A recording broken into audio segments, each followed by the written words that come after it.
චටර් පටර් හදමුද? කාලා නැත්නම් අනිවාර්යෙන්ම රස බලන්න ඕනම දෙයක්. හදන්න ඕන වෙන්නේත් හරිම පොඩි ඉන්ග්‍රීඩියන්ට්ස් ප්‍රමාණයක්. ඒව ටික පහළ ඩිස්ක්‍රිප්ෂන් එකේ ලිස්ට් කරලා තියෙනවා.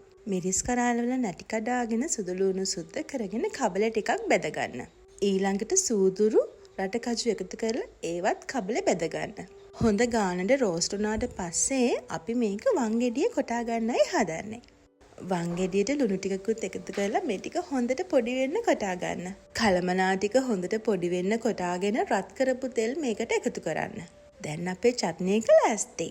මේ චටර් පටර් ඉන්දියාවේ මහාරාෂ්ට්‍රවල කෑමට එකතු කරගන්න ප්‍රසිද්ධ කොන්ඩිමන්ට් එකක්. මුල් වතාවට මම මේක try කරේ පොල් රොටිත් එක්ක. අද මම අරගෙන ආවේ පරාටත් එක්ක. මේකත් එක්ක රස බලපුවම පරාට කන්න අපෝ හොදි ඕන වෙන්නේ නැහැ. දැන් ඉතින් රස බලන වෙලාව.